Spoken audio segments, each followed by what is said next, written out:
Welcome into Real Biz. I'm your host, Bubba Startz, and with me today, youth educator and sync pro, Gallo Locknez. Gallo, welcome to the show, brother. Yeah, thanks for having me on, man. I'm excited. Yeah, this one's going to be a fun one because we're digging into something on this platform that I care a lot about. It's the music world. It's sync licensing. It's helping young artists do what it has struggle for a lot of musicians and people in the business to really get a hold of, which is how do you make money in the music business? But before we get into all that and really dive deep on everything you're doing right now, want to establish a little bit of your backstory and kind of give you the floor to give us some of that. So we'll pick it up from there. Yeah, absolutely. Gallo Locknez. I'm a music producer. I'm an artist. I'm a songwriter. I'm a mixing engineer. I'm a mastering engineer. I'm a youth educator. I'm an entrepreneur. Yeah, man, I try to do a little bit of it all. That's why the website is called gallosworld.com. You know what I mean? It's a lot going on, but it all, connects. Yeah, I've been doing it for a while. I've been doing sync licensing maybe about 6 years now. I've got placements on ESPN, Nickelodeon, Cartoon Network, on a few shows, networks, Netflix, Peacock. I mean, anything you could think of, pretty much I've been on it. I'm on a lot of cooking shows for some reason, and I really don't like going in the kitchen, but I'm on tons of cooking shows. So I don't know, figure that one out. But yeah, this is what I do. I love it. And then as of recently, I'm a youth educator. Spent a lot of time with high school students, and all the way up to adults. You know what I mean? So the age range pretty much from 14 to as long as you can go. You know what I mean? So I love it. I have a passion for teaching people. I have a passion for being a mentor. And that's Gallo, all in a nutshell, Yeah, and we featured you on the Scene projects. We got to really dig into your music. You're a fantastic producer, but I think for you, as for a lot of us in the music industry, songwriters like ourselves, that it's easy to get burnt out in that world. And you were very fortunate to find sync and to have some success in that world. And it's kind of put a huge pause on, what would be a typical artist career and performing live and, creating merch and like that whole life that so many of us live out there. But to kind of describe to me kind of the early successes in sync that you had and how that kind of took over in your artist career. Yeah, ultimately, man, I'll tell you the point for me. I went on a European tour, right? And, it was a great experience. I loved it. But I didn't come home with a lot of money, right? At that same time, I got one of my biggest placements was paid about $12,000. You know what I mean? And I didn't need to go anywhere for that. You know what I mean? They were not related. And it was like, you know what? I feel like it's cool to perform, and I love that, right? That dopamine and, you know what I mean, getting the excitement of people rocking with you and all that stuff. But listen, man, that feeling of that bank account filling up with 5 figures, you know what I'm saying, off of one track that I created and that that people love, that was just a breaking point for me, where it was like, yo, you know what? This makes more sense to kind of put more energy into, and there's very little overhead, if there is any overhead at all. So yeah, that was kind of the thing. And so I kind of slowly broke away from the live performance stuff and putting out my own music, where I was just kind of focusing on sync music and writing raps for shows and movies and commercials and producing and then getting other people involved. You know what I mean? Collaborating and opening the minds of other people. Like, yeah, that's cool. You could be an artist and produce and sell your music on BeatStars, or you can go over to sync, you know what I mean? And make way more money. You know what I mean? So, once I realized how much money could be made, and not for nothing, I'm getting more Shazam. So people are following me on my streams. People are like hearing me on music. Hearing me on TV and like, yo, who's this guy? And now they're going over to my Spotify. They're going over to my Apple, and I'm still getting streams. I'm actually getting more streams as a sync artist than actual, recording artists and stuff. So, yeah. Yeah, which is just a brilliant avenue to get there. One sync can be better than thousands of dollars spent on trying to drive people off of social media to your Spotify account. Yeah. Yep. not only is it, yes, you get paid, but the level of marketing that you're getting out of it at the time is massive. I think it's so cool that and moving into what you're doing now with the youth education, Tech 25, everything you're doing on site, online, all the stuff that you're doing is you're not keeping this to yourself. And you were never like, oh, Gallo's going to sit here in the studio, make all the money, and I'm not going to share any of that knowledge. You've really been an open book from the get-go, and that speaks to who you are. We've had a couple of conversations now, getting to know you, man. You're just a good dude, right? And I think that there's not enough of that in the music industry, or at least there wasn't. I feel like that culture is changing because that rising tide raises all ships, right? You never know when somebody that you helped out might get some big placement or have a situation that now they might need a little bit more guidance, or they might need a beat produced on there, and you actually, kind of cash a check on the backside of that. Not that that's the purpose for what you're doing, but you never know what all these relationships, what's going to come of them. Yeah, absolutely. And you spoke on being an open book and not being so much not being a gatekeeper, right? Very big on not being a gatekeeper. I actually work hard. Not only do I work hard to teach people, but if I feel people deserve deals, I will reach out to my connections and try to get them their own deals so that they can do their own work. They don't always have to go through me. You know what I mean? I want them, especially if they're at that level. So anybody I work with, listen, I tell you, hey, you have an opportunity to get your own deals. Let's get you up to a level where you can do this on your own, and then I will make the connection, and then I don't have to be in the picture anymore. Now, if we collab, that's cool, but ultimately now you're making your own money. You're doing your own thing, and you're building your own name and stuff. And yeah, I do that a lot. I think over the past week, I think I got like 3 people deals. You know what I mean? So. And I'm often trying to do that. And then myself, I got 2 new deals because there's tons of companies in sync. So I'm often signing contracts. I'm often looking at people's contracts for them, and often holding meetings for other people so that they can make a living off of sync themselves. So, yeah.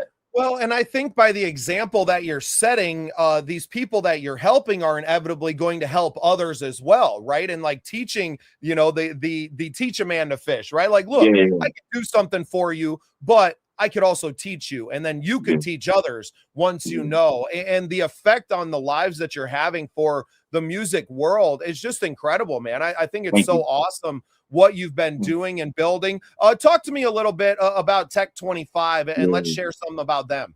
Yeah, Tech 25 is a organization, a nonprofit organization based out of Pittsburgh, Pennsylvania. Their main focus is to teach youth and adults to a skill, whether it's lighting, live audio, DJing, music production, and other production avenues, to teach them the skills so that they can go out and get jobs, right? So they can make money from those skills. Tech 25 brought me on as a music producer, teacher, and also a sync educator. So it's been beautiful, man. I'm actually starting to learn to DJ myself, which is cool because I'm really excited about that.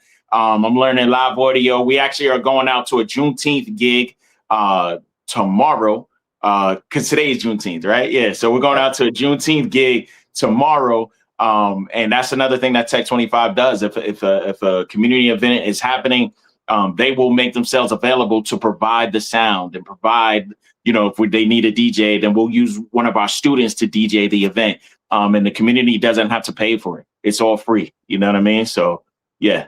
Yeah, that's incredibly impactful on the community. I think it's really cool what Tech 25 is. Appreciate you introducing us to the platform. Obviously, we're not in the same region and in the same location that we won't get a chance to work together often. But I definitely look forward to getting a chance to work together. Yeah. Yeah, not yet. We're working on doing things online. So we're looking to advance it into the online sector so that we could get more people involved. Of course, we love our community, Pittsburgh, right? We love our Pittsburgh community, but we also know that there's a lot of value in expanding as well. So, yeah. It's huge. It's huge what you all are doing for the youth. So many people. I mean, I got the bug as a teenager, right? Where I was like, I want to be a rock star, right? I want to play music, and I want to do this, and I want to create. And that fire inside of you with age kind of fades, right? Like Gallo, if you did your European tour at 18, 19 years old, you'd probably never stop doing it. You put all your money into performing, but probably doing that as a little bit older, older gentleman, and coming in, coming home with no money is just like, look, this ain't working, man. Like I got a family, I got kids to feed, I got whatever, right? I want to build a life for myself. I can't do that by just going out and having experiences that aren't putting money back in my pocket. So it's really awesome that like you got to live a little bit of that life, and then had the opportunity in very short succession, right, to have the experience and the success in sync to go, okay, there's a pivot that needs to happen here. And now you've used that pivot to change the lives of so many other people, right? Like I haven't, the only time I've ever made money in my life in music has been performing live. I've had to show up, I've had to set up, I've had to tear down. When you equate the hourly, I'm probably making like 7 cents an hour, right? That I get to do. But one sync placement on a song that, I got to create with my friends and create that one sync placement, paying something on top of that would be mind-blowing to me, right? That would open up a whole new world for me as well. So as someone who is in music, that I'm looking and going, man, I want to work with Gallo, right? Like I'd love to see a 4-figure check, hell, a 3-figure check in my bank account for a song that I spent a lot of money creating, and having a little bit of ROI on that would be massive. And you're able to help now, hundreds and eventually thousands of people over the course of your life, man. I just find that incredibly inspiring. Thank you, man. Bro, I love it, and I appreciate that a lot, man. One thing that I am learning though, because I do make myself available. I'm human, so I'd say yes to so many people, and then they end up waiting, and I feel bad for that. So that's one thing that I am trying to figure out as well, is just work out the time management and working out a better schedule. But I am a father. You're right. I'm a youth educator. I'm a creative. You know what I mean? And just trying to make all of that work and all that come together without being overwhelmed is something that I'm just working on. You know what I mean? So. Yeah, well, and that's the challenge of this. And in much the same way that I am, when I started this podcast, it was very much of like, I'm just going to do interviews. And now it's expanded into, we have a dozen or more shows. I'm supporting the other hosts. I'm creating, I'm producing, but I also need to make sure that, I'm feeding my family as well. So it's finding that balance between, okay, yes, we can help and we can mentor along and we can do a lot of those things and we can do the things that, are making money, but where's that balance at? It's not that I want to sacrifice one for the other. It's just finding that balance and then being able to help as many people as possible in this world, and finding ways to do it one to many is something that gets talked about a lot in the, coaching platform world and what we're doing. So talk a little bit about like the online stuff that you're doing and being able to host some groups and to teach at a high level, but not necessarily having to do it on a one-to-one basis. It's fun, man. It's fun. You get to meet a lot of different people, right? You get to meet people. I'm big on meeting people where they are, right? So that's why one-on-one is a lot simpler, because like I can adjust to like what where you are in the process. With a group, it's like, all right, I want everybody to take from this, but sometimes it's a little bit harder because not everybody's at the same level. You know what I'm saying? So that has been a little bit of challenging, but it's also been fun. And, it's also been dope because, a lot of people that come in. So Tech 25 markets it and I market it too, right? And obviously I market it to my people, but Tech 25 markets it to people that I don't know. You know what I'm saying? So I'll get people that have never heard of me, and then I'll get to teach them, and I'm like, wait a minute, this guy knows what he's talking about. You know what I'm saying? And then they'll come up to me and we'll start we'll start a conversation, and before you know it, we have a relationship, right? And then they're hitting me up, and then I'm helping them with like, hey, looking at their contracts or checking out a company that they that they're curious about, that they might want to get with, their music, helping them with their music. So there's a lot that comes with the group, and it's cool. It's cool. It is a lot more challenging because I really do care. You know what I'm saying? So like, I want to make sure everybody that comes into that room leaves with something. And sometimes, I at the same time, I just have to accept that, I can't touch every person in that room the way I want to, but I will, it may take a little bit longer sometimes, or I might, inspire them in a way, and I might not be able to see that. You know what I'm saying? So I'm learning to accept that, because again, that's new, right? One-on-one, you can see it, right? When somebody hits that light bulb and it's like, oh, okay, cool, you can see that. But when you got a group of people, you can't see everybody getting that light bulb at that time. You know what I'm saying? So yeah, but it's fun. I love it. I absolutely love it.